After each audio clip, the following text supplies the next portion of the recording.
Marie-Madeleine Fragonard, j'aurais voulu ouvrir cette première émission de cette série de Chemins de la connaissance consacrée à Agrippa d'Aubigné sur sa biographie. J'ai en vain cherché une biographie d'Agrippa d'Aubigné, je n'en ai pas trouvé. Je trouve bizarre qu'il n'existe pas effectivement de biographie d'un des plus grands poètes du XVIe siècle français, dont il existe néanmoins une autobiographie, qu'on trouve en Pléiade d'ailleurs, c'est sa vie à ses enfants. Comment se fait-il qu'il n'existe pas de biographie d'Agrippa d'Aubigné ? C'est en effet très surprenant que personne ne se soit consacré à un auteur aussi connu. Il existe une version très impressionnante, la thèse d'Armand Garnier consacrée au parti protestant en même temps qu'à Agrippa d'Aubigné.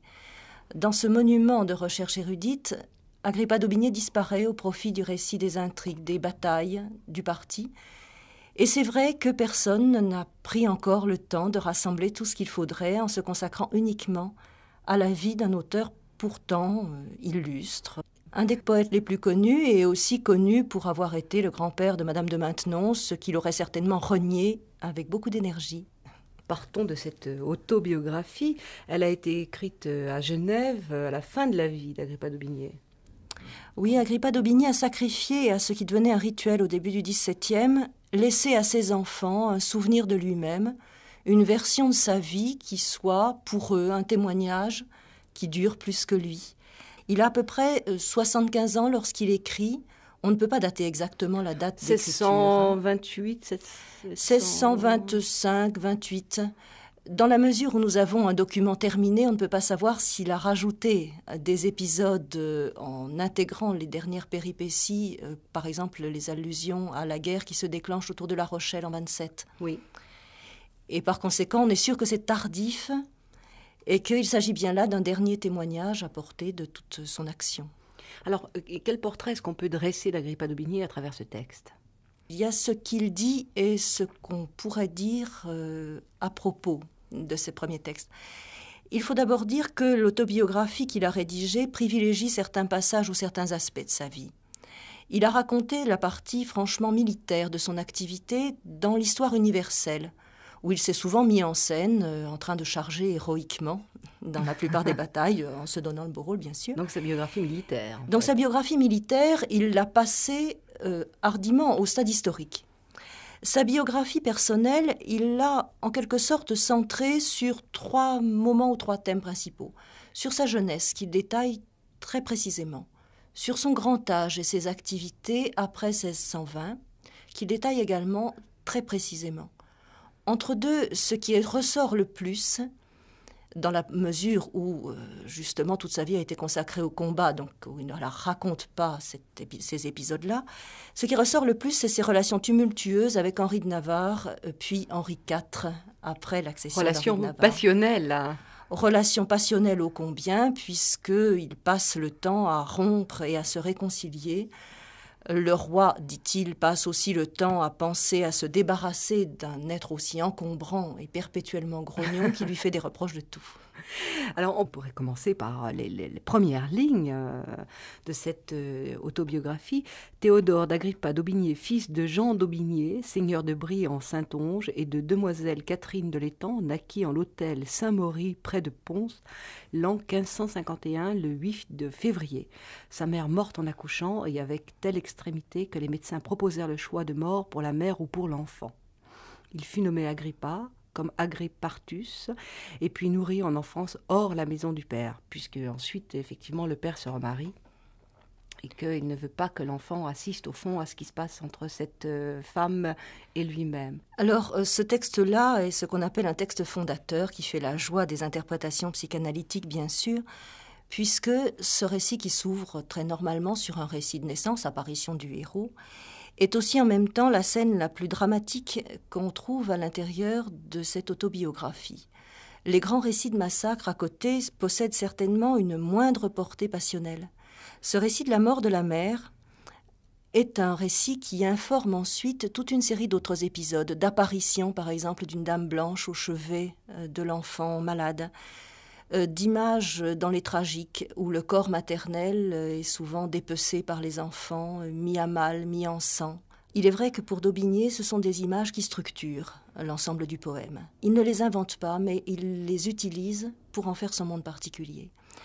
Et vous remarquez qu'il a privilégié l'un des noms. Il fut nommé Agrippa, comme aigré par tous, c'est-à-dire mis au monde dans la douleur ou pour la douleur, plutôt que son premier prénom, qui est son véritable premier prénom, Théodore, le don de Dieu. Oui. Et qu'il construit sa biographie personnelle sur cet acte de violence et sur cet acte de souffrance qui est son premier acte, hélas involontaire, dans lequel il fonde quelque chose comme un récit de mort. D'emblée, on n'a rien sur le statut social du père, par exemple. C'est vrai qu'une autobiographie normale situe d'abord la généalogie. Quand on veut faire l'éloge d'un roi, on raconte la vie de ses ancêtres. Voilà.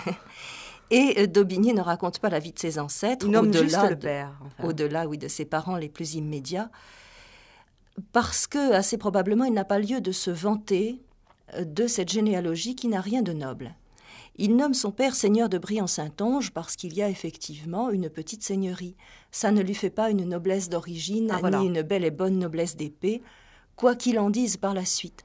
Il s'est fabriqué un rattachement généalogique à une maison d'Aubigné qui est apparentée aux Stuart et qui viendrait d'Écosse. Il n'en est strictement rien. Son père est un homme de loi au service du seigneur de Pons, et son grand-père est un tout petit avocat, et les ancêtres ne sont certainement pas nobles.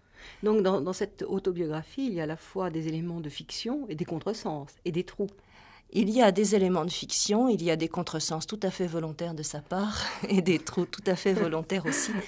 Il est certain que c'est quelqu'un qui s'intéresse à lui-même, ce qui est une attitude originale finalement, dans une période où le narcissisme n'est pas encore tout à fait de mise. Et il s'intéresse à lui-même en le montrant, c'est-à-dire en se mettant toujours valeur, en fait, au centre des scènes, une conscience énorme de sa valeur militaire, de sa valeur poétique.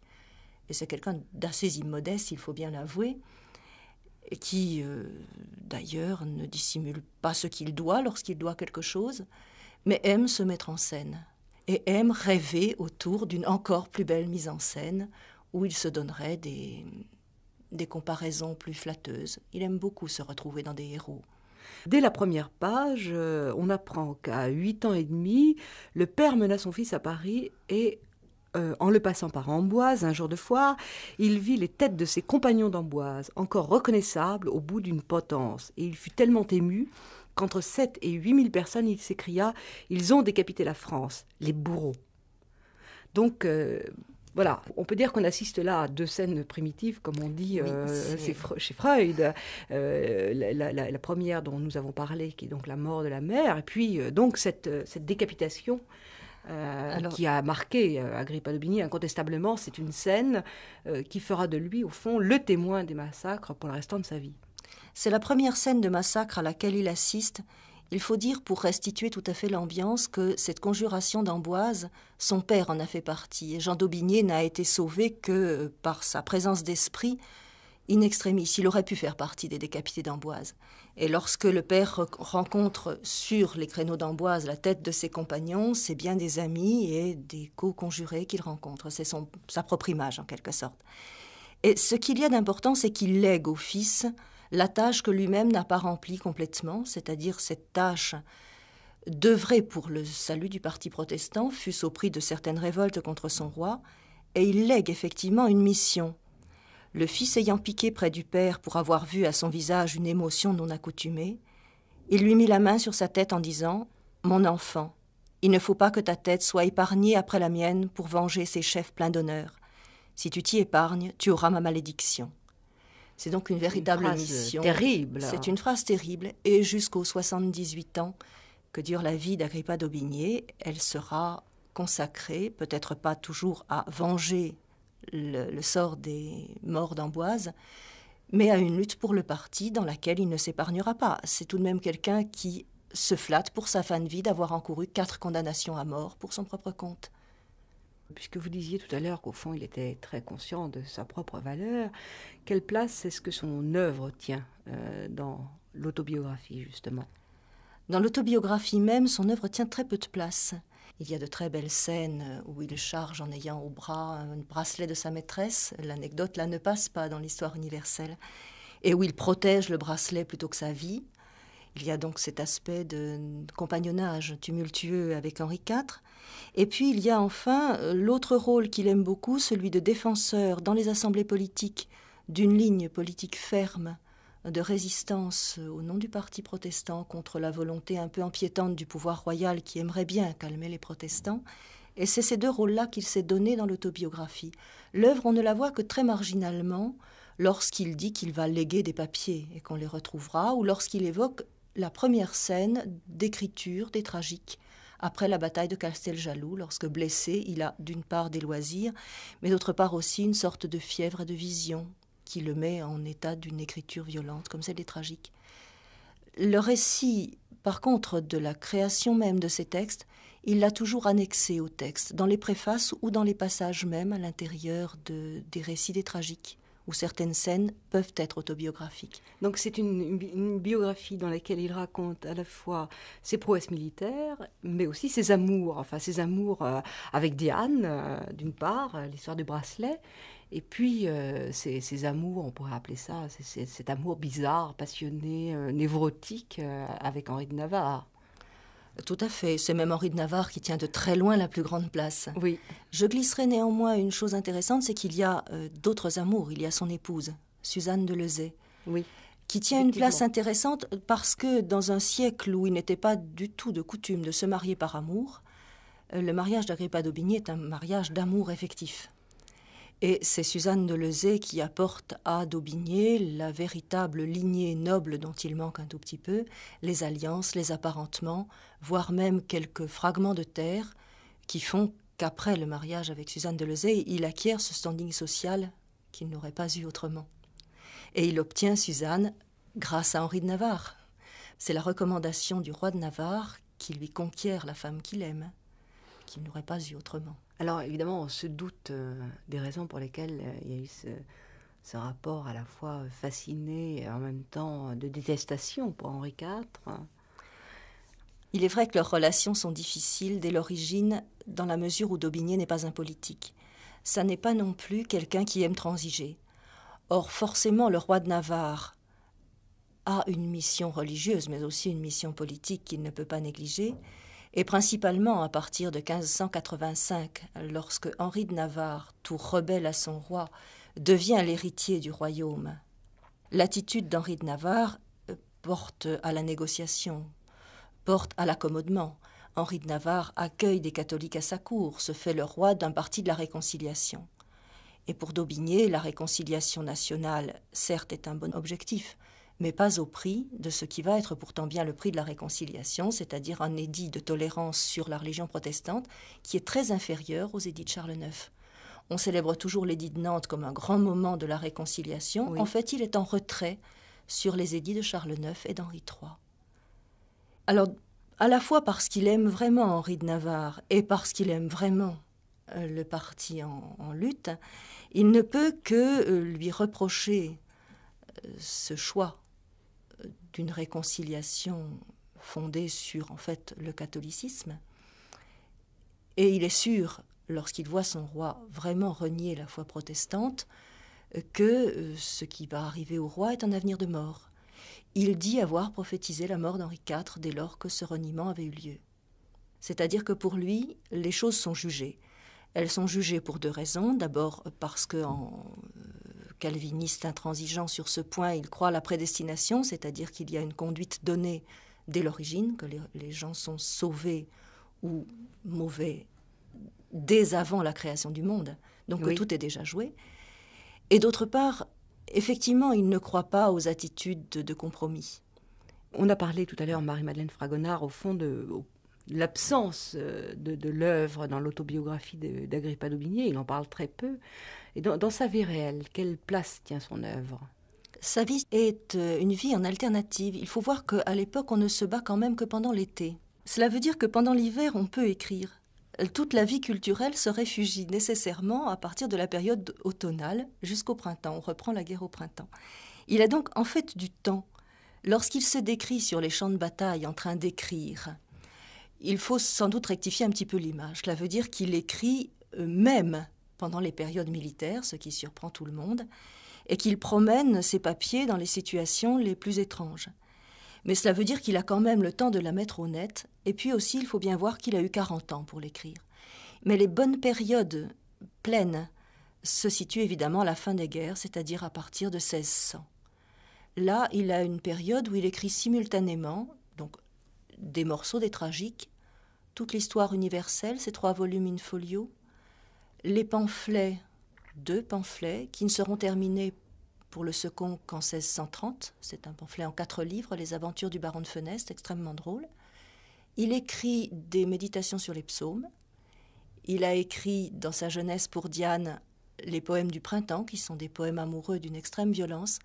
Il dit les avoir laissés de côté pour écrire ensuite de religion. En fait, il n'en est rien. Le manuscrit du printemps a lui aussi grandi. On le voit aux traces des mains successives qui rédigent ce manuscrit, jusqu'à la fin de la vie d'Aubigné, qui a écrit des additifs. Quelle santé!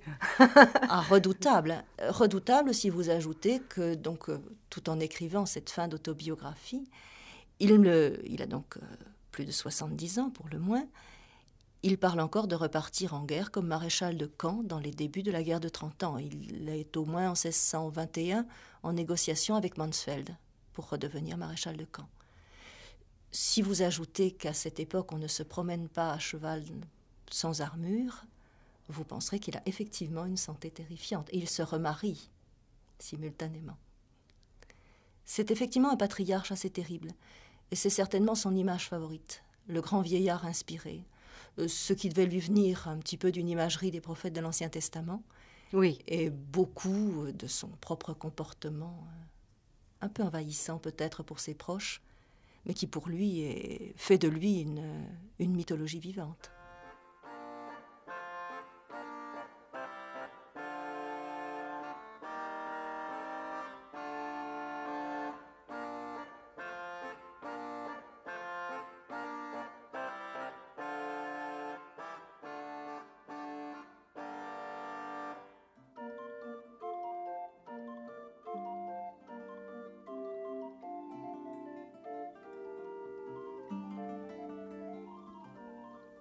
La mère, ayant longtemps combattu dans son cœur le feu de la pitié, de la faim à la fureur, convoite dans son sein la créature aimée et dit à son enfant, moins mère qu'affamée, « Rends, misérable, rends le corps que je t'ai fait.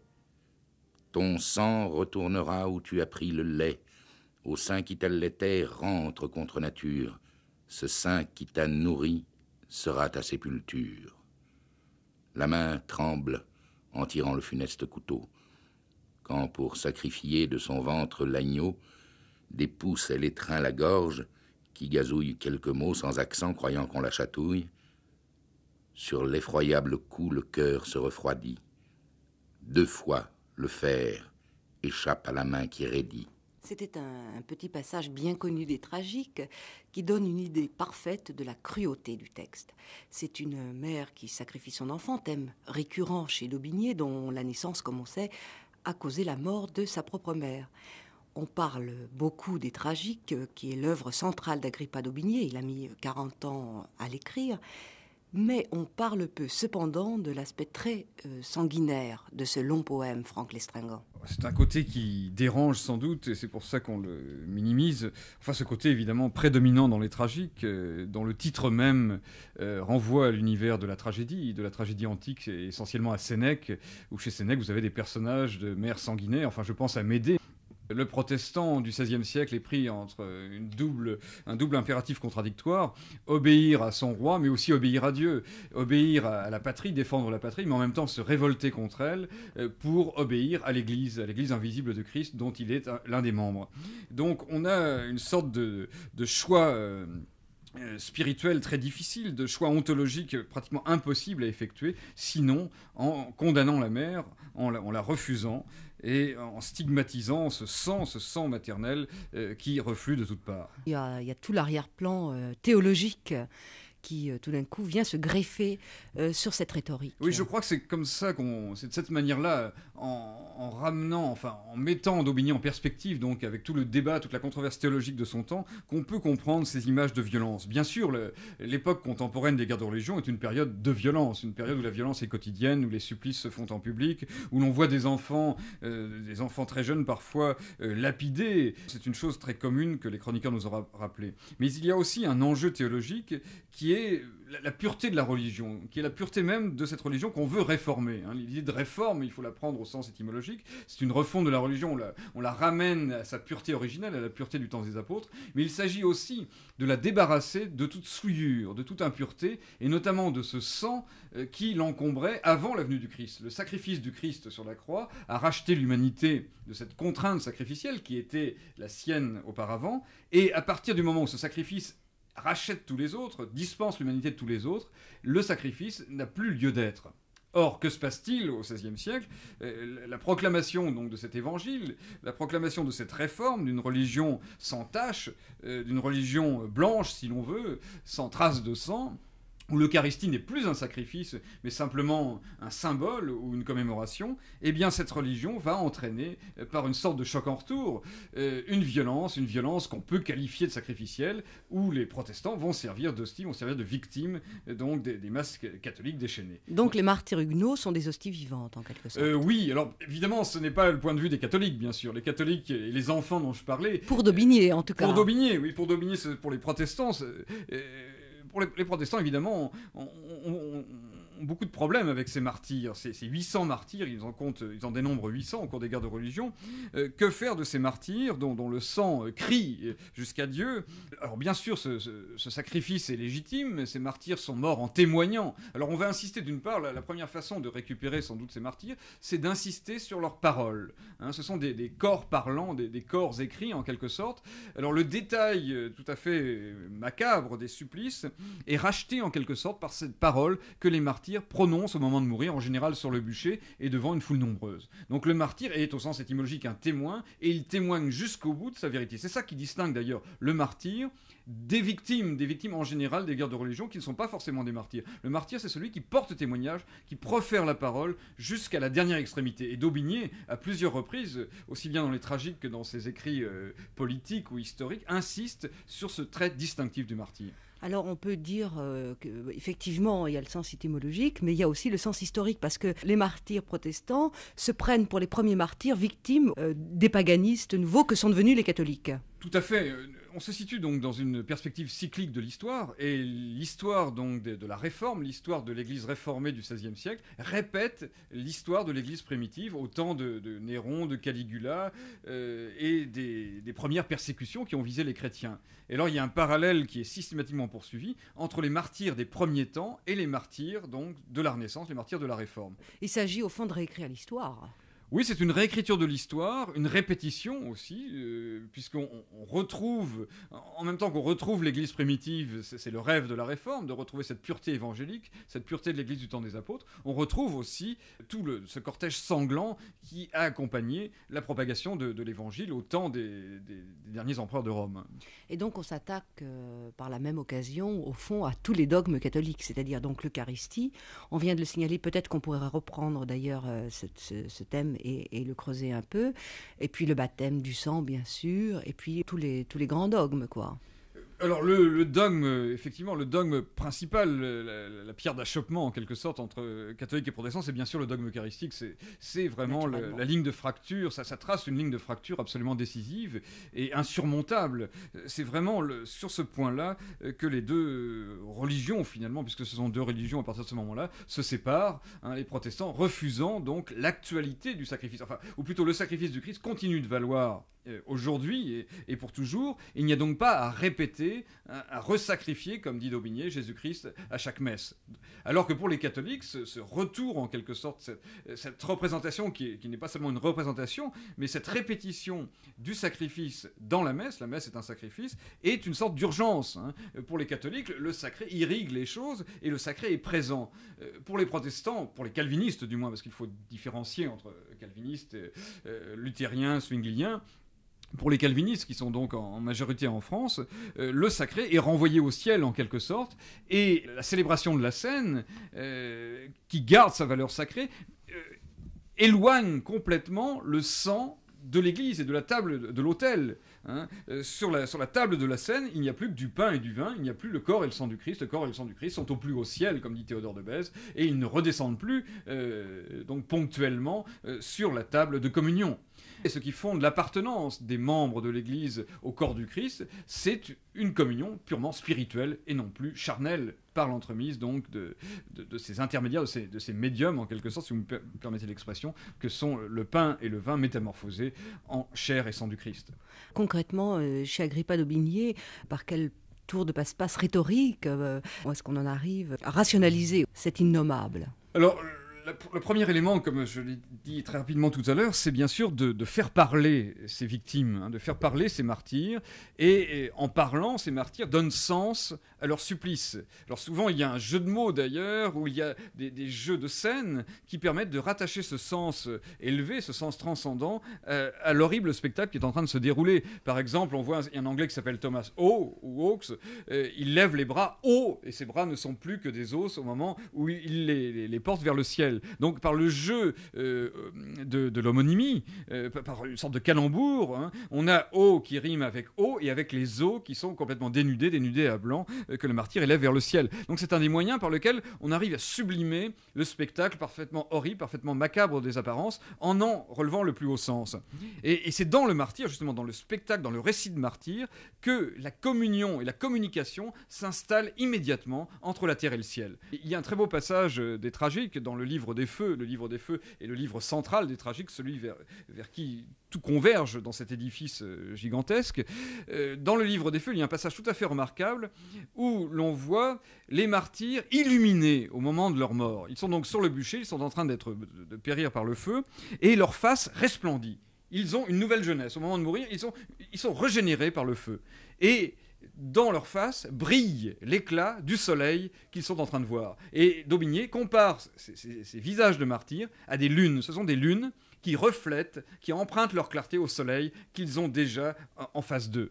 Donc on assiste véritablement à une inversion des valeurs, en quelque sorte. Alors, il y a donc, à travers cette transfiguration que je viens d'évoquer, effectivement, on remarque une inversion des valeurs. Celui qui est condamné est au contraire porté en triomphe, celui qui est humilié est glorifié. Alors cette inversion, bien sûr, elle a sa source dans l'Évangile, hein, dans la passion du Christ. L'imitation du Christ. De même, ces martyrs préfigurent déjà la résurrection des morts. Bien sûr, alors ces martyrs préfigurent la résurrection des morts, puisque au moment de mourir, hein, ils retrouvent une jeunesse. Et tous les tragiques, l'ensemble du poème, est construit sur cette structure de renversement. La tragédie se renverse en comédie, comme dit d'Aubigné. La tragédie, qui est une pièce qui finit mal, se renverse en comédie, qui est une pièce qui finit heureusement, parce que le spectacle horrible sur la terre, bien sûr, si on se borne à un regard terrestre, on a l'impression que tout cela est une tragédie, mais pour peu qu'on se transporte au ciel, et les martyrs nous y invitent, à ce moment-là, on découvre le véritable sens des apparences, qui est exactement l'envers de ce qui apparaît aux yeux des hommes. Et cet envers, c'est le triomphe des justes, le triomphe de ceux qui sont martyrisés, humiliés et suppliciés. Alors donc, on pourrait presque dire que les tragiques, c'est la fondation aussi d'une nouvelle pensée théologique. Il y a bien sûr une théologie dans les tragiques, mais une théologie très contradictoire, qui est faite d'une sorte de bricolage, une théologie effectivement qui est moderne, ou qui est nouvelle par son côté hétérodoxe. C'est une théologie très hétérodoxe qui emprunte sans doute à Calvin. Alors on a par moments des sortes de pages de catéchisme, mais qui cadrent mal avec l'ensemble de la représentation, avec cette importance accordée aux images, avec cette importance accordée à la mort, cette importance accordée au sacrifice. Donc on a, à travers ce corpus, un ensemble finalement assez disparate si l'on regarde dans le détail, où le principe esthétique, ou le principe mystique si vous préférez, l'emporte en quelque sorte sur la rigueur de l'énoncé dogmatique. Il y a aussi au fond un thème militaire. Alors, bien sûr, ces martyrs qui meurent sont les soldats du Christ. Sont les soldats du Christ. C'est la militia Christi, c'est encore une image qui est empruntée au premier martyr. Au premier martyr, tout à fait. De l'Église chrétienne, tout à fait. Ces soldats, donc, vont combattre Satan. Ils combattent Satan et le monde en combattant leur propre corps, hein, en résistant à la douleur, en résistant à leur bourreau. Alors, il y a il y a une tradition aussi qui fait du martyr une sorte d'ordalie, en quelque sorte. Le martyr qui accepte son supplice rivalise en quelque sorte avec son bourreau et combat avec son bourreau. C'est un duel. C'est une sorte de duel, oui. C'est une sorte de duel entre Dieu et Satan qui passe donc par le duel entre le martyr et le bourreau. Alors le martyr, évidemment, la victoire consiste à mourir, à bien mourir. La victoire ne consiste pas à résister, au contraire. La victoire consiste à céder, mais à triompher par la mort pour gagner une vie éternelle. Alors Les Tragiques, c'est aussi donc un livre de propagande extraordinaire, très efficace. Comment est-ce que ça va être reçu par le monde catholique ?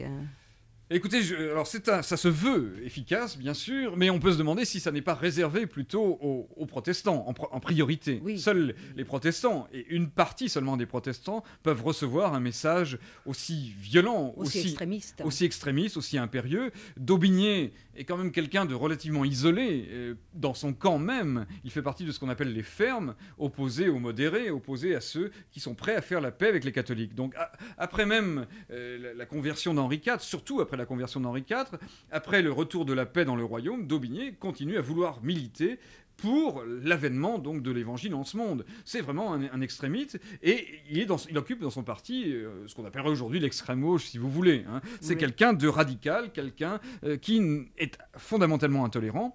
Alors son livre, bien sûr, a été reçu, mais il n'a pas été approuvé par la totalité des protestants, il n'a pas eu l'audience qu'on pourrait imaginer. Hein, c'est bien sûr une œuvre de parti, une œuvre de partisans, mais cette œuvre représente à l'intérieur du camp protestant un clan minoritaire, si l'on veut. Alors les catholiques, bien sûr, qui ont lu des passages, les tragiques ont été diffusés sous la forme d'extraits, sous la forme de feuilles volantes, avant leur publication tardive, très tardive, en 1616, donc après la mort d'Henri IV, au temps de la régence de Marie de Médicis, lorsque les guerres civiles recommencent, et que Daubigné pense que on va assister au combat apocalyptique entre le mal et le bien. Hein. Daubigné pense que les guerres de religion vont reprendre, et il espère in extremis un triomphe. Il y a un fond millénariste. Il y a un fond millénariste indéniable. Daubigné donne d'ailleurs une date dans les Tragiques, qui est la date de 1666, qu'il annonce comme étant la date du retour de l'Antéchrist, du règne de l'Antéchrist.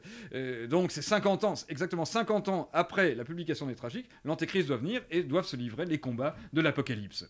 C'est tout à fait extraordinaire, cette pensée donc qui prévoit, qui s'attend à la fin du monde, et qui fait comme si chaque jour pratiquement était le dernier. Donc il faut combattre à outrance l'ennemi de façon à préparer le terrain quand le Christ viendra juger les vivants et les morts. Donc on a cette conception-là qui est partagée par un certain nombre de ses contemporains, mais pas par la totalité, bien sûr. Je pense à Dubartas, par exemple, qui est un homme beaucoup plus pacifique et qui s'adresse parmi son auditoire aussi bien à des catholiques qu'à des protestants.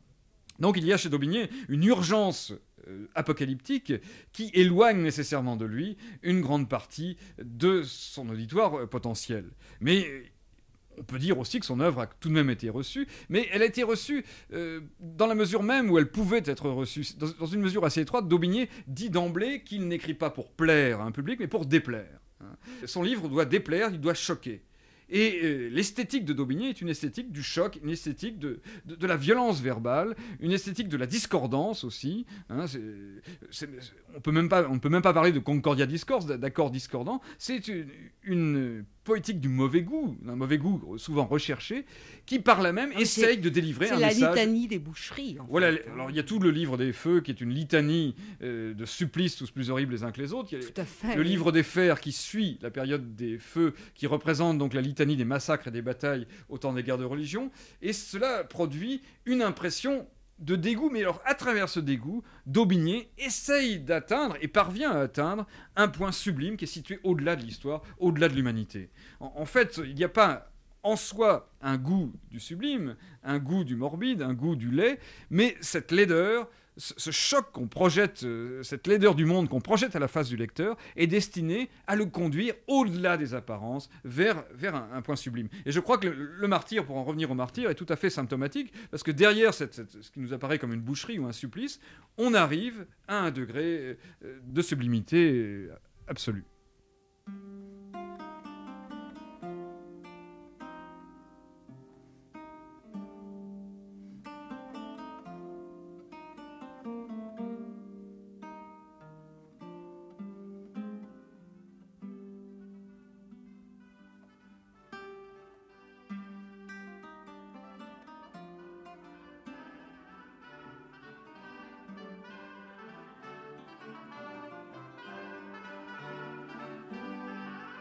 Nous allons aujourd'hui parler d'Agrippa d'Aubigné pamphlétaire. Et j'ai en tête le texte qui s'appelle Confession du sieur de Sancy, qu'on peut lire dans la Pléiade, dans les œuvres complètes d'Agrippa d'Aubigné.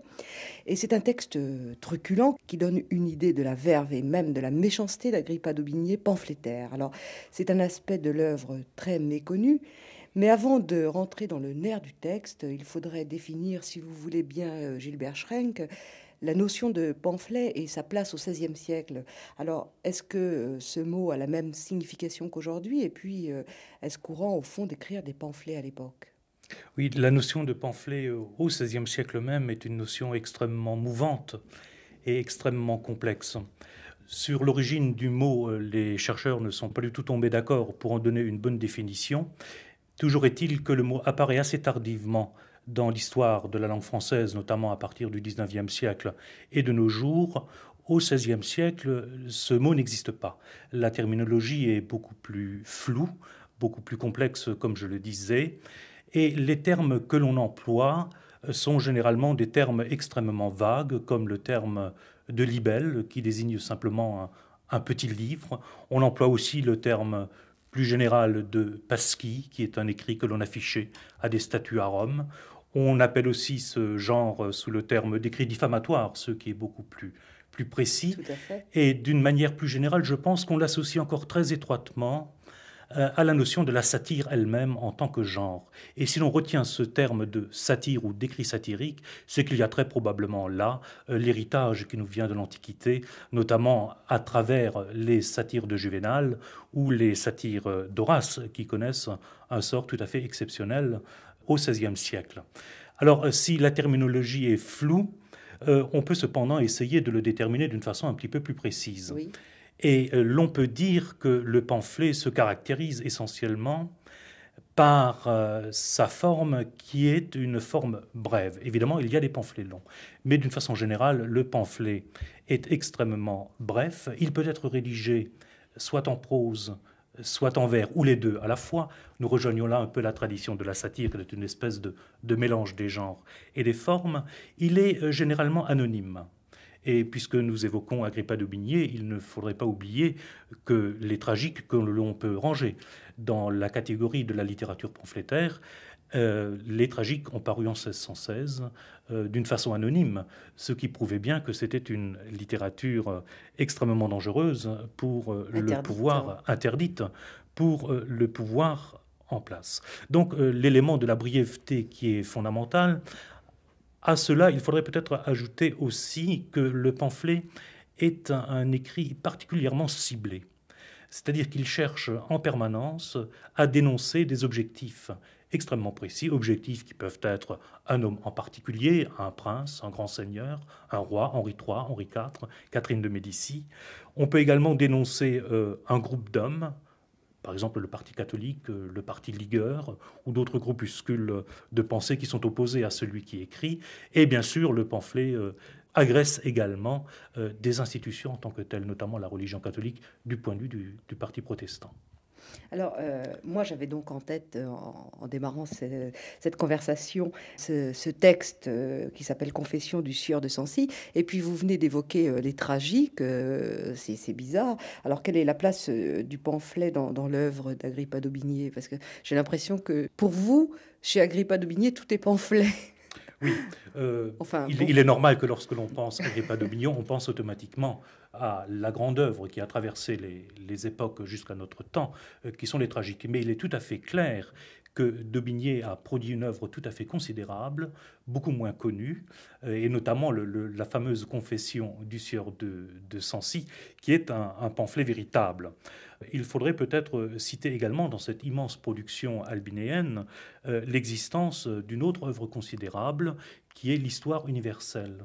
C'est une histoire qui retrace les événements du règne d'Henri IV, mais qui a été perçue à l'époque même d'Agrippa d'Aubigné comme ayant des caractéristiques de ce que nous appelons aujourd'hui un pamphlet. C'est pourquoi elle a été brûlée en 1620 à Paris, d'ailleurs. C'est cela. C'est une œuvre qui a été condamnée tout d'abord par le Parlement de Paris et qui a été brûlée en place publique en 1620. Ce qui prouve que l'œuvre avait précisément des aspects qui ne pouvaient pas satisfaire le pouvoir en place. Tout à l'heure, vous parliez des cibles. Alors, qui est visé chez Agrippa d'Aubigné? Oui, on peut supposer les catholiques, bien sûr. Bien sûr, d'une façon générale, c'est toujours le parti catholique, la religion catholique, qui est visée. Et que vous pouvez prendre à ce compte-là n'importe quelle œuvre, que ce soit les tragiques ou la confession du sieur de Sancy. Il y a une sorte de règlement de compte, de polémique extrêmement vive, qui est engagée d'une part contre la personne du pape, coupable de tous les maux, de toutes les superstitions qui caractérisent aux yeux d'Agrippa d'Aubigné la religion catholique. Il y a bien sûr aussi les institutions catholiques, notamment de violentes attaques contre la messe, contre le purgatoire, contre le culte des saints, contre la transsubstantiation et ainsi de suite. Ce sont des thèmes qui parcourent de façon générale tout le XVIe siècle, depuis Luther et Calvin, mais que d'Aubigné réactive en quelque sorte d'une façon extrêmement violente. Et ce sont ces cibles-là qui sont agressées en premier lieu. Donc il s'agit d'un débat idéologique extrêmement virulent. Ah oui, sanglant. Sanglant, si vous voulez. Le débat idéologique ne peut pas être sous-entendu lorsqu'on approche une production aussi importante et aussi méconnue que celle du Sancy.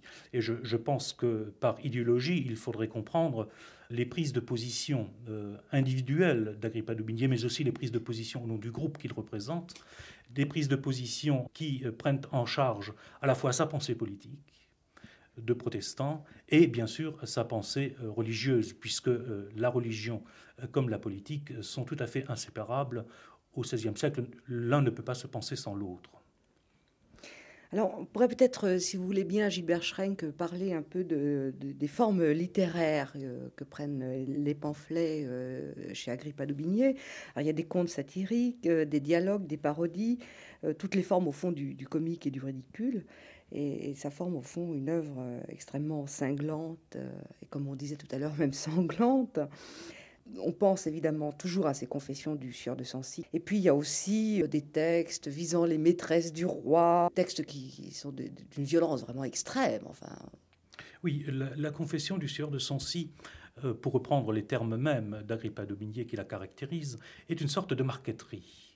C'est-à-dire un ensemble de contes, d'anecdotes, comme vous le disiez à l'instant, qui cherchent à atteindre l'individu à la fois dans sa vie privée, dans sa vie intime, dans sa vie publique, mais aussi dans son aspect physique, dans son intégrité physique, de l'aspect peut-être sanglant de cette... Au vitriol, enfin. C'est au vitriol, effectivement.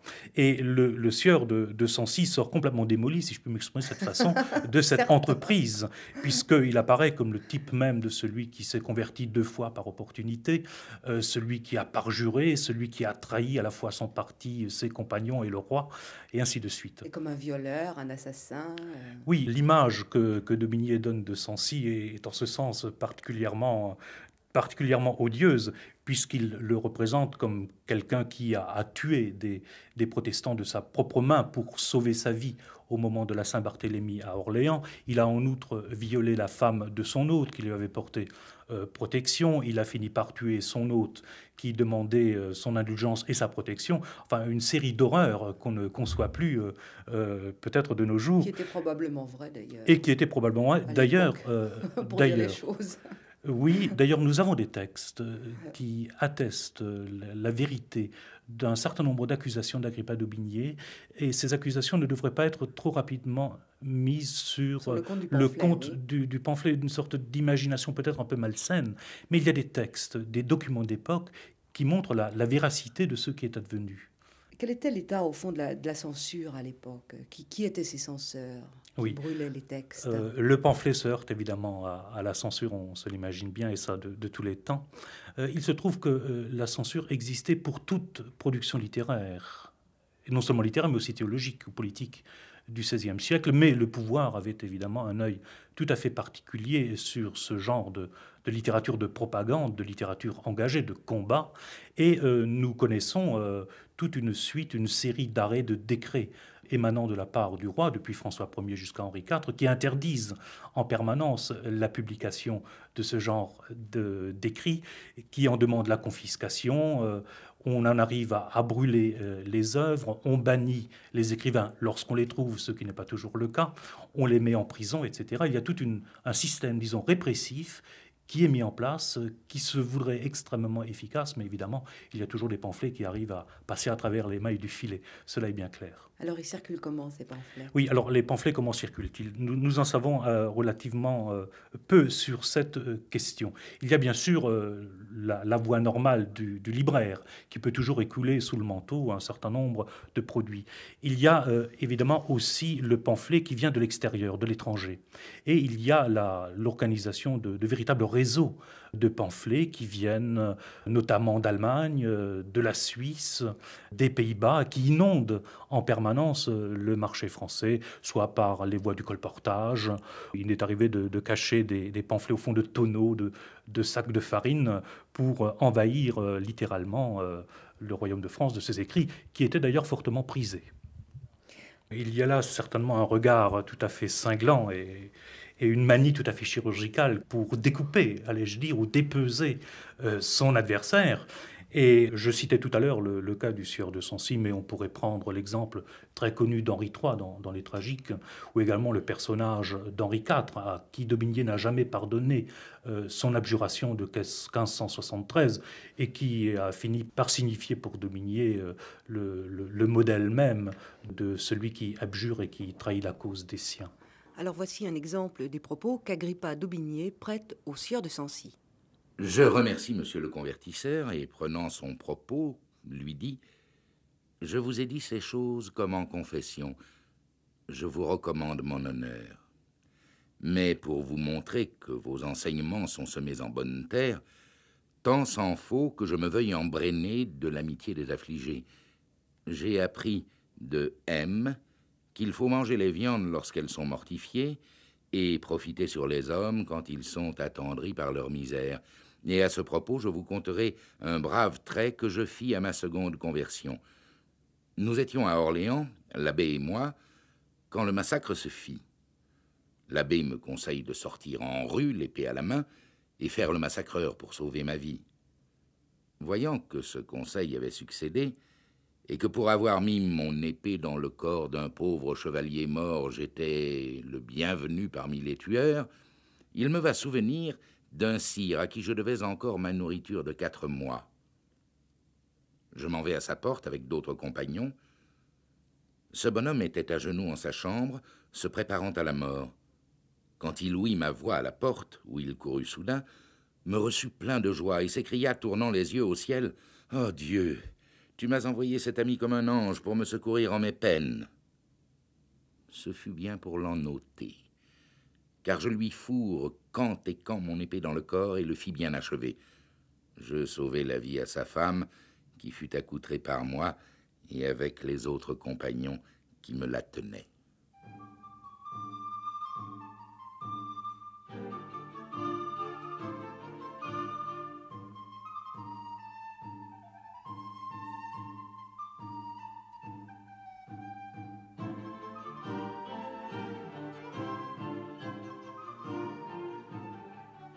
Alors après cette page extrêmement violente et sanglante, je crois qu'il ne faut pas oublier que chez d'Aubigné, le pamphlet s'intègre dans une problématique beaucoup plus générale, qui est celle de l'époque baroque, et qui est probablement l'opposition que l'on fait traditionnellement entre l'être et le paraître.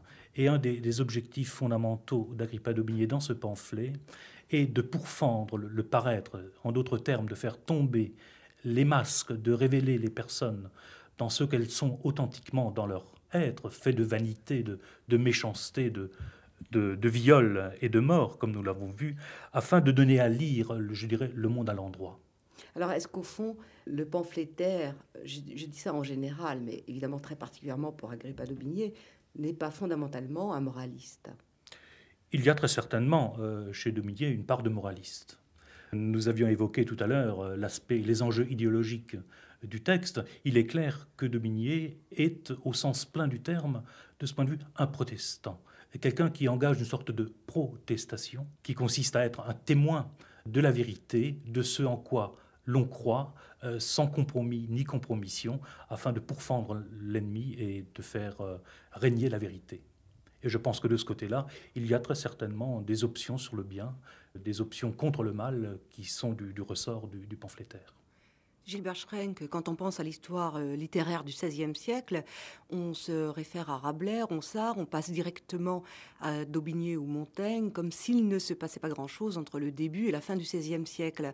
Mais on apprend, en vous écoutant, que le pamphlet est un genre très populaire, très répandu. Alors comment se fait-il qu'on oublie si facilement ce genre de texte? Oui, vous avez raison de souligner cet aspect extrêmement important qui tend un peu à gommer la complexité et la richesse du XVIe siècle, dans lequel évidemment apparaissent avant tout des grandes figures, que ce soit Rabelais, Ronsard, la Pléiade, Montaigne ou Agrippa d'Aubigné en fin de siècle. Mais il y a parallèlement à ces grands hommes, ces grands écrivains de la littérature française du XVIe siècle, une production, disons, presque anarchique, d'écrits tout à fait intéressants, auxquels les chercheurs s'intéressent depuis peu de temps seulement. On oublie au fond la prolifération pamphlétaire. Oui, qui me paraît tout à fait caractéristique. Mais elle est importante, littérairement parlant. Ah oui, pour les plus grands certainement. Disons que le pamphlet répond toujours à une question d'actualité et que dans sa réponse, qui est toujours urgente, évidemment, la place du style ou de l'esthétique ne trouve pas toujours son compte. Mais il y a quand même de très grands pamphlets qui sont restés et qui forment œuvres littéraires. Évidemment, ça pose simplement le problème de leur lisibilité de notre jour. Comment un lecteur du XXe siècle peut-il se situer face à une production aussi riche, notamment à travers tout le jeu des références, des allusions qui deviennent tout à fait opaques pour le lecteur non averti? Alors je pense qu'il y a là un travail considérable d'édition à faire pour porter au public, à la connaissance du public, ces chefs-d'œuvre de la littérature, dont Le Sieur de Sancy.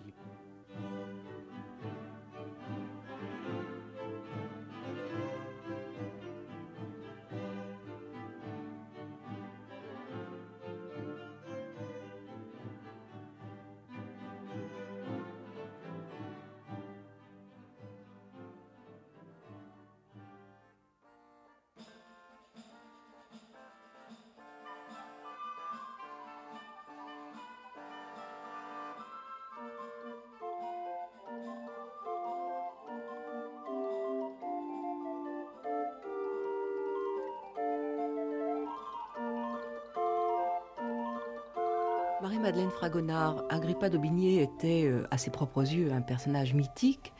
Il l'est aussi, à bien des égards, à nos propres yeux de lecteurs, extrêmement fascinés par une œuvre aussi dense, aussi picturale et aussi violente. Quelles sont au fond les sources culturelles d'Agrippa d'Aubigné? On apprend en lisant son autobiographie que dès 4 ans accomplis, le père lui amena de Paris comme précepteur un nommé Jean Cottin, qui lui enseigna les lettres latines, grecques et hébraïques. On apprend qu'à 7 ans et demi, il traduisit avec quelque aide de ses leçons le Crito de Platon, extraordinaire. Enfin, comment est-ce qu'on peut avoir une culture pareille? Quelle langue, au fond, parlait-il? Alors, il parlait le français, l'italien, le latin. Il avoue sur le tard être un petit peu dévoyé du grec et de l'hébreu, mais il sait encore suffisamment d'hébreu pour pouvoir retourner aux versions hébraïques des psaumes, par exemple. Ça lui permet encore de pouvoir préciser certaines traductions lorsqu'il fait des méditations de psaumes. On voit bien que ça vient d'une analyse du terme hébreu. D'abord, il faut dire qu'il a bénéficié d'une instruction qui est une instruction extraordinaire. Jean d'Aubigné, son père, a certainement voulu faire de cet enfant quelqu'un d'instruit très au-dessus de sa condition. Il a une première éducation princière. Avec cette éducation trilingue, il est mieux que ce qu'on enseigne aux enfants de France, par exemple. Et le fait que ce soit trilingue est typiquement protestant et, je dirais, intégriste de l'humanisme en même temps.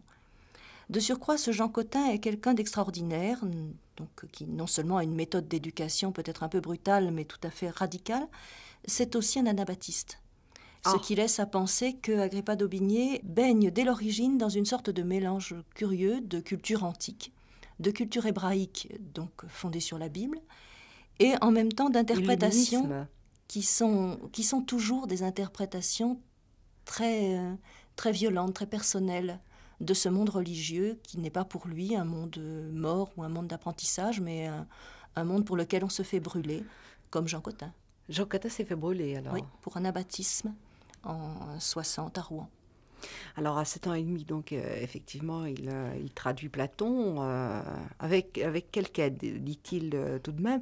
Mais Tout enfin de même. bon, quand on lit Agrippa d'Aubigné, on s'étonne pas tellement parce que son œuvre est très teintée de néoplatonisme. Hein. Alors son œuvre très fortement marquée de néoplatonisme, c'est sa version du christianisme et tout particulièrement sa version de l'optimisme chrétien. On pourrait dire, mais là je suis un petit peu partiale, que son image du Dieu punitif sort de la Bible. C'est le Christ à la barre de fer, une représentation terrifiante du jugement dernier. Dès lors qu'il est question d'un Dieu bon, c'est un Dieu lumineux qu'il emprunte aux visions du pseudo-Denis. Oui. Ou qu'il emprunte à tous les commentateurs de Platon, et particulièrement à des œuvres qui sont des œuvres de la fin du XVe siècle.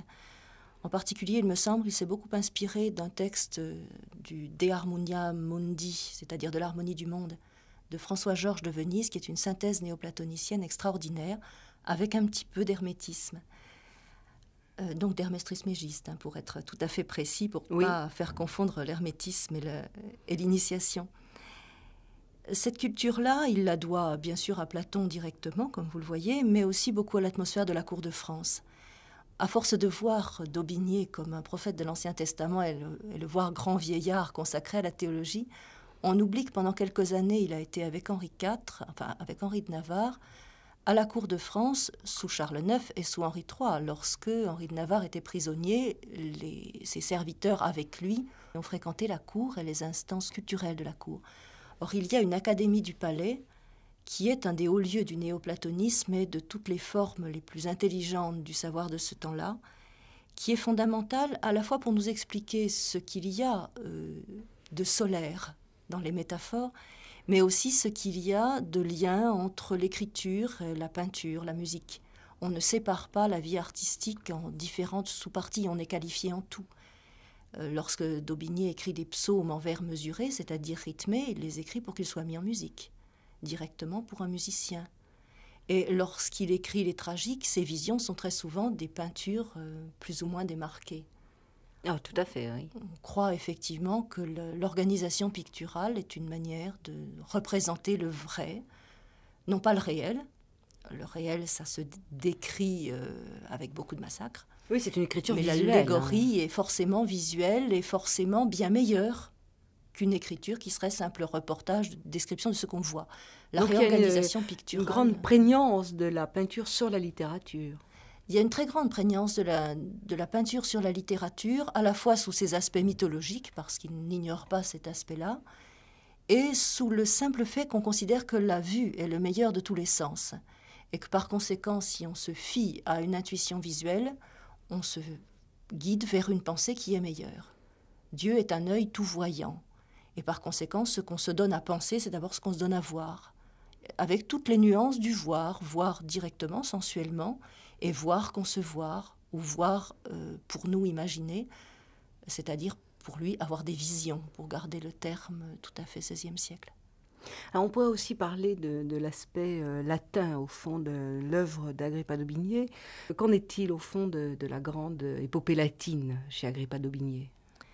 Alors pour d'Aubigné, il y a déjà une prééminence du français parce qu'il y a une prééminence de Ronsard.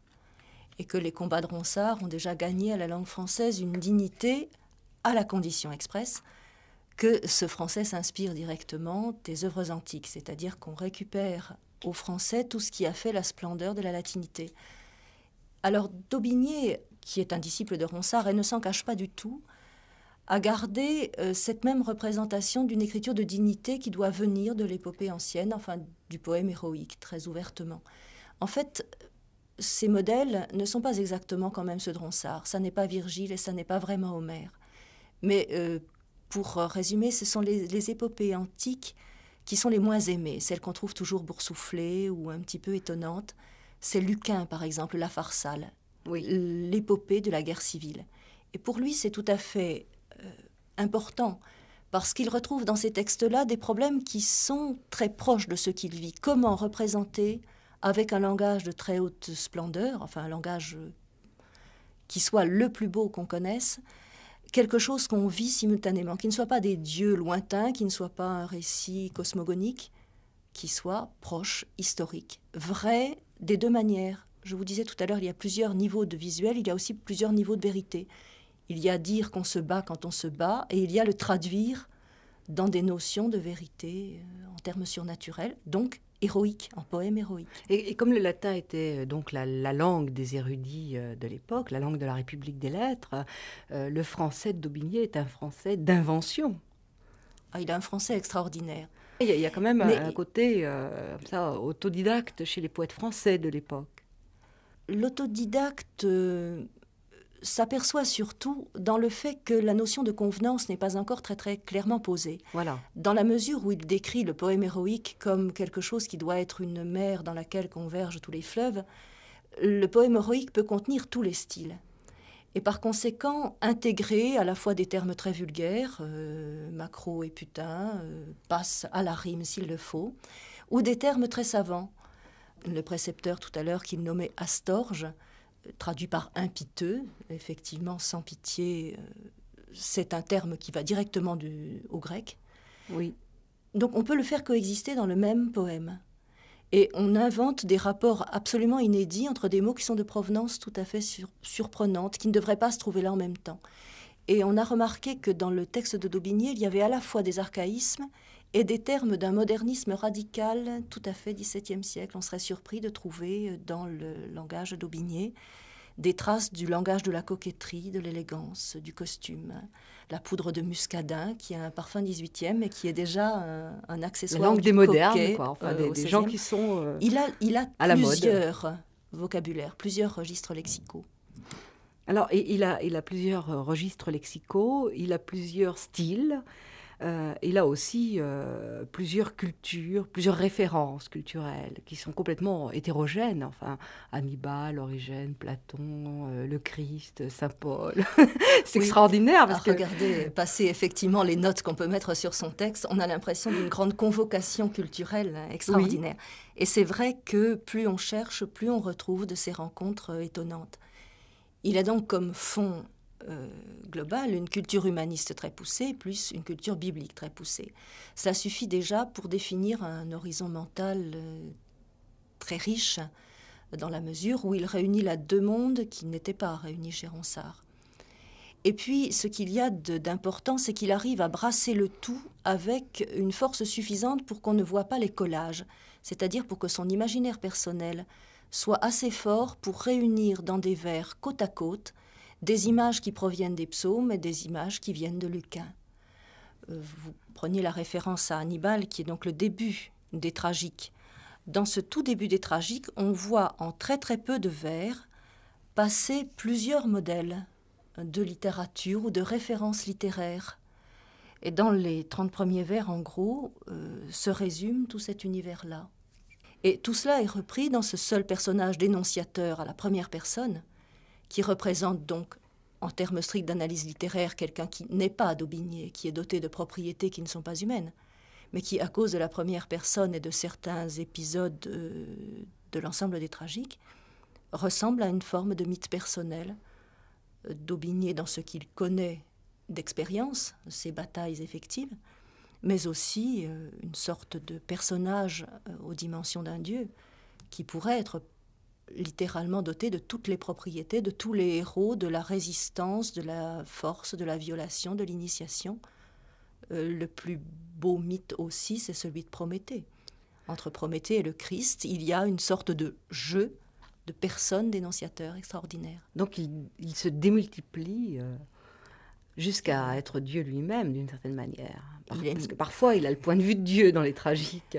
Et grâce à l'écriture, il est mieux que Dieu, il est son metteur en scène. Ceci étant un blasphème. C'est étrange, enfin, pour un protestant, tout de même. Alors, il est certain... On n'a pas affaire tout à fait au même protestantisme au XVIe siècle qu'au XXe siècle.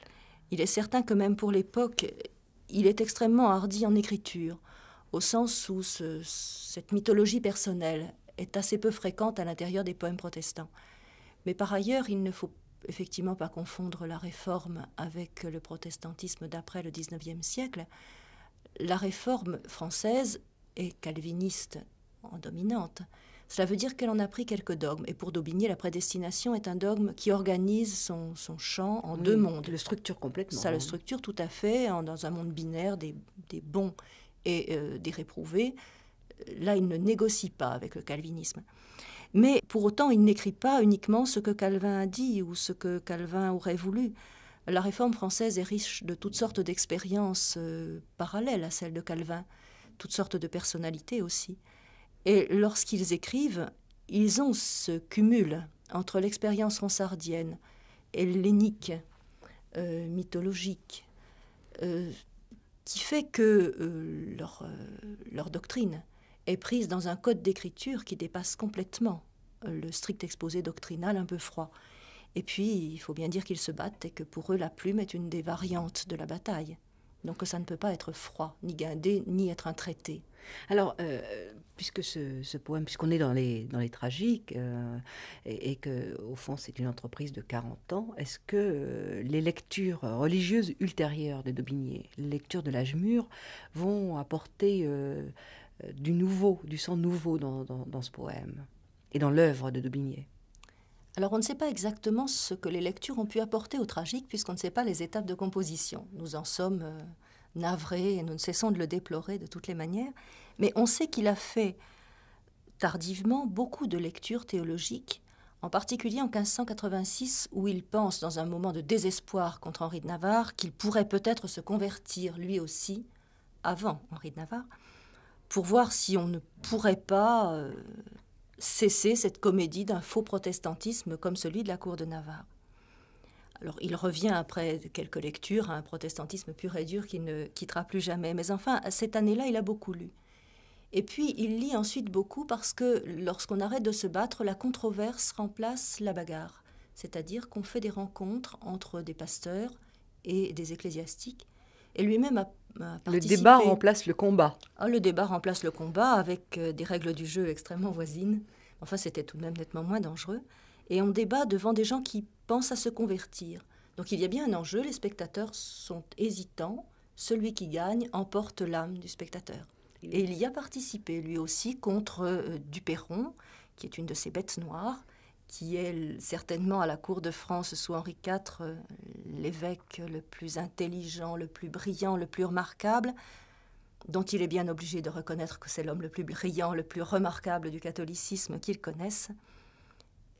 Dans une lettre, il dit l'avoir affronté en débat et l'avoir vaincu, grâce à des syllogismes impitoyables d'une part et à une citation impeccable de Saint Jean Chrysostome d'autre part. Ce qui prouve que tout était bon dans la bataille religieuse. On sait de quoi étaient faites ces lectures, précisément? On sait pas mal de choses sur ces lectures. D'abord parce qu'il a reconstitué à Genève toute une bibliothèque. Donc on a retrouvé des livres qui sont d'achat tardif, mais qui sont souvent la reconstitution de ce qu'il a pu posséder auparavant. Lorsqu'il est parti en exil, il n'a pas emmené toutes ses affaires. Alors qu'est-ce qu'il y avait dans cette bibliothèque? Il y a énormément d'historiens, cela ne vous surprendra pas, beaucoup de Bibles et de commentaires de la Bible, de la patristique en abondance. Il la connaît en fait très bien, ayant commencé de la travailler certainement très tôt. On dit souvent que les protestants ont renié la patristique, en fait... Ils la font simplement passer après la Bible. Ça ne veut pas dire qu'ils ne la lisent pas. Elle est pour eux. Elle est une arme, là aussi, contre le catholicisme moderne, qu'ils jugent dévoyé. Au fond, les deux adversaires utilisent les mêmes textes. Et ils sont bien de la même religion. Et ils ont bien les mêmes sources. Et ils ont bien le même imaginaire. Et ils ont bien le même fond culturel. Dans l'esprit de la controverse, c'est mieux. Arriver à vaincre un catholique par la patristique, du côté des textes qui sont apparemment les plus favorables au catholicisme, c'est une meilleure victoire. Donc on retourne les armes de l'adversaire de façon constante. Mais évidemment, ça participe en fait d'une très très large communauté de pensée, de sensibilité. Et ils se ressemblent souvent trait pour trait comme des frères.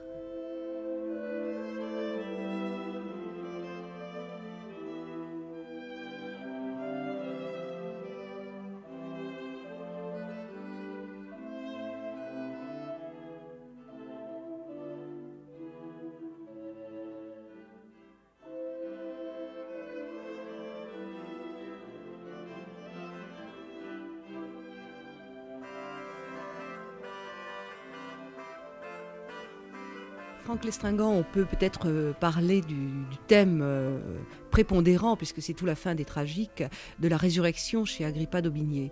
Alors là, on peut lire vraiment ce passage magnifique à partir du vers 665 donc des tragiques.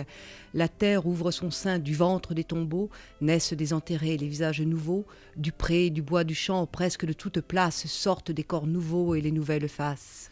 Oui, alors je prendrai bien la suite également de ce passage admirable de la résurrection de la chair.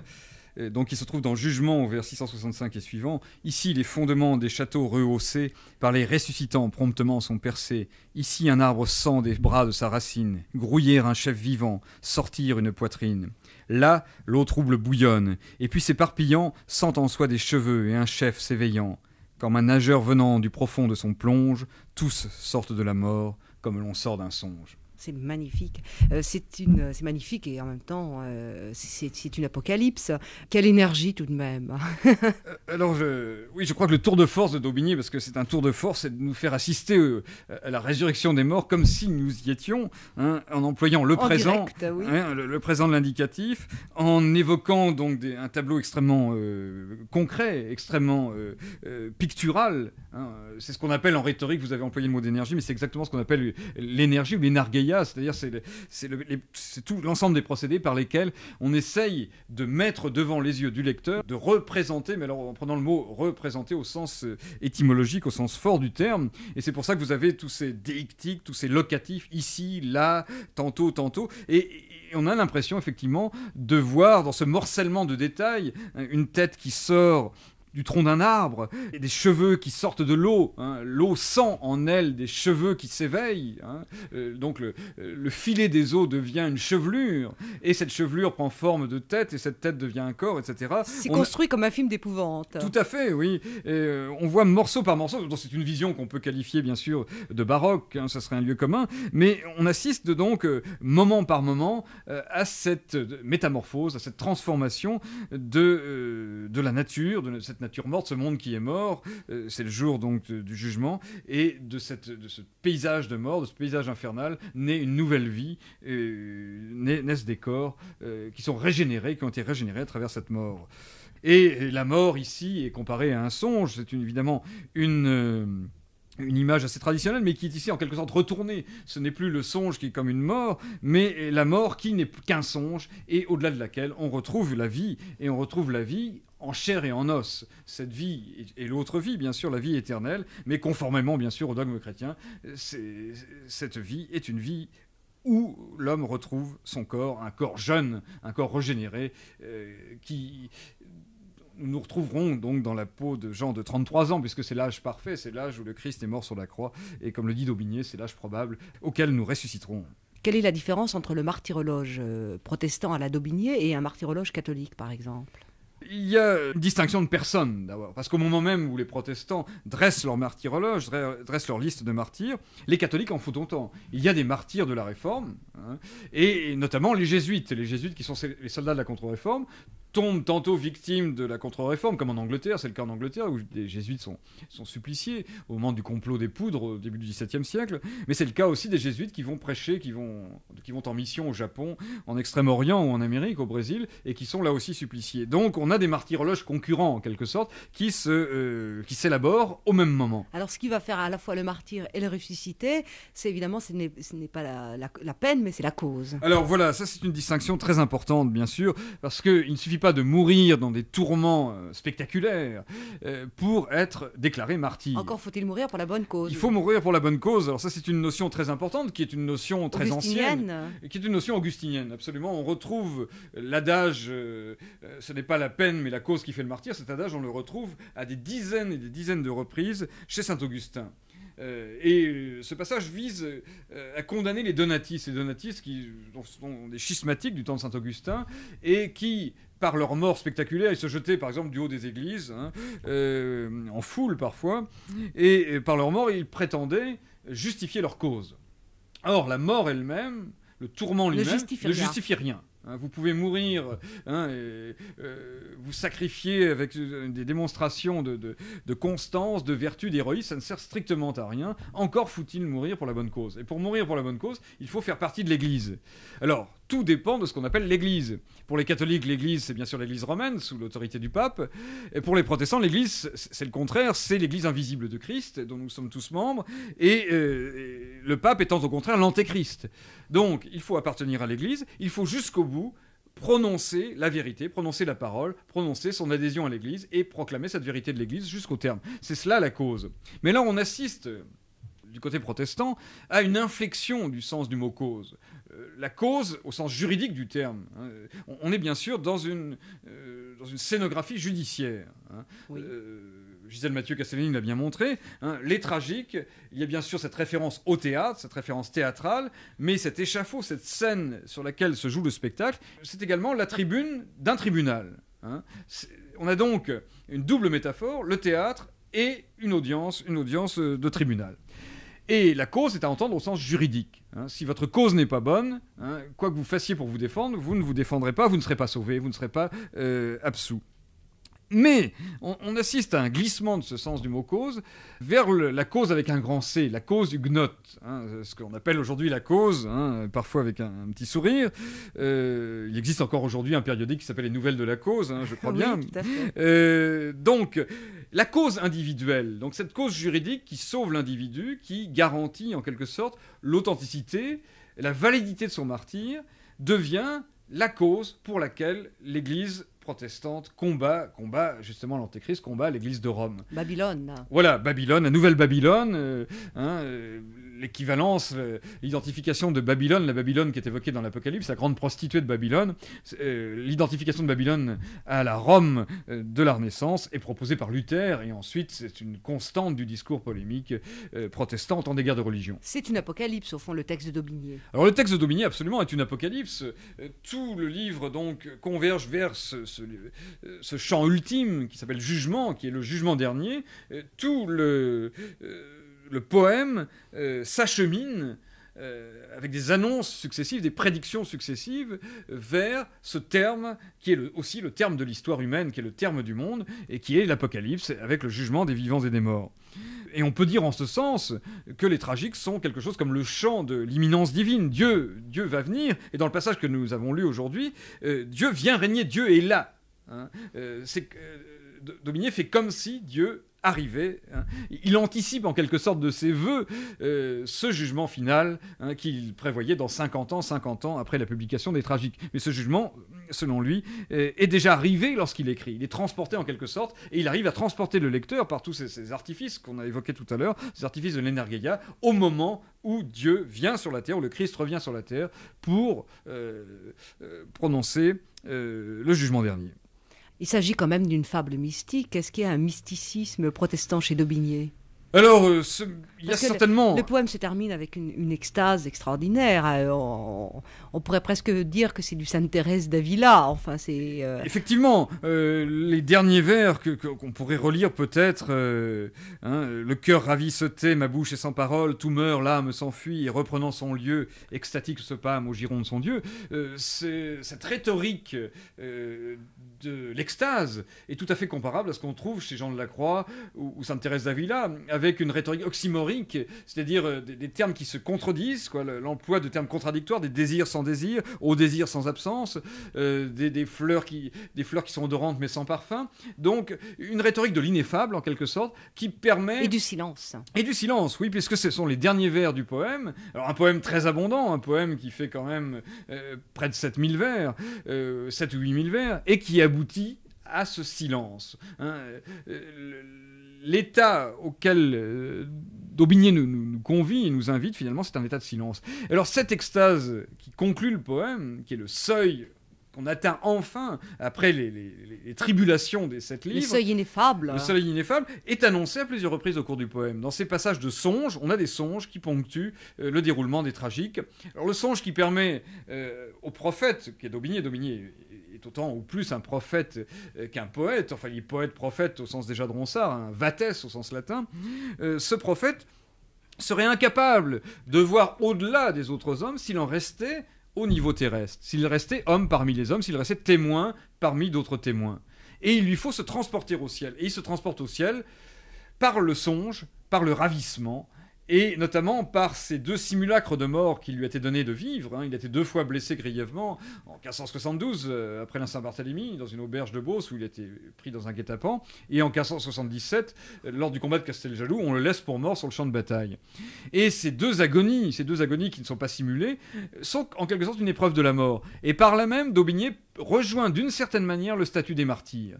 Son destin était assez semblable à celui d'un martyr, et par là même, il peut témoigner. Ayant accompli des souffrances, ayant accompli à sa manière la mort du martyr, il peut témoigner, il peut devenir vraiment témoin au sens plein du terme, c'est-à-dire martyr de Dieu, martyr de la parole.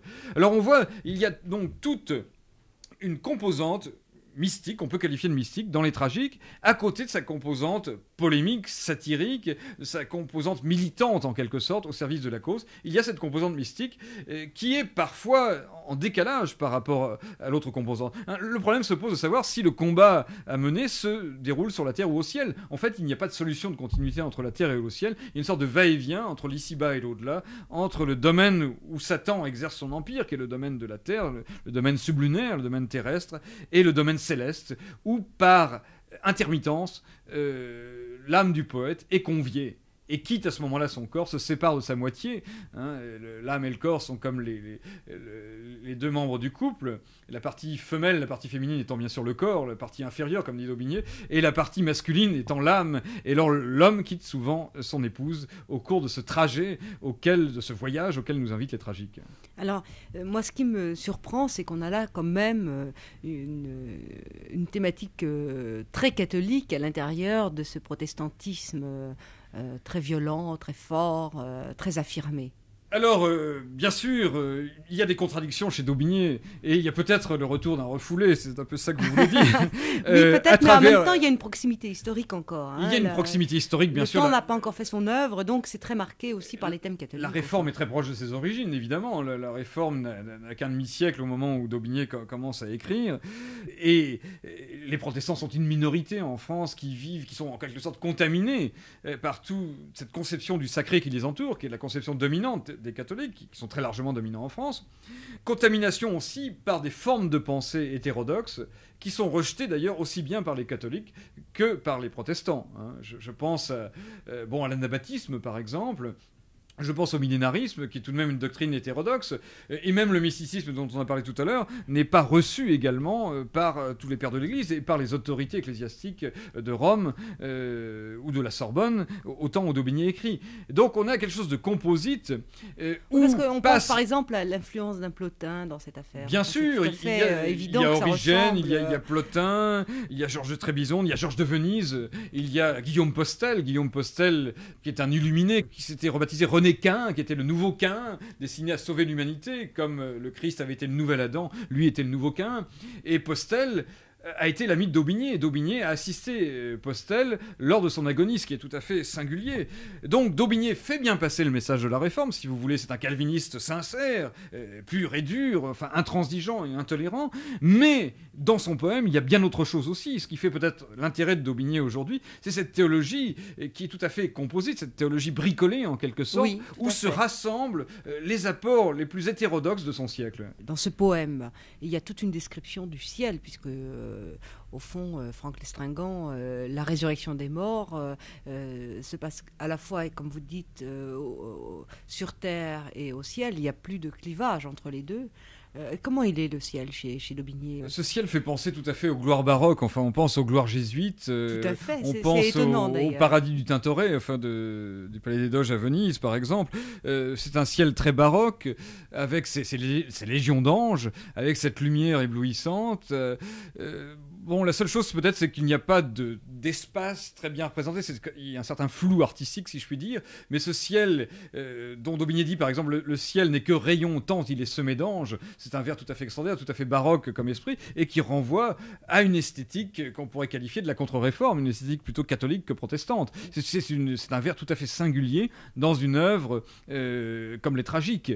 Ce ciel est donc le séjour de gloire, le séjour où sont transportés donc les âmes des martyrs, et où sont transportés bien sûr les ressuscitants qui sont évoqués dans le dernier livre.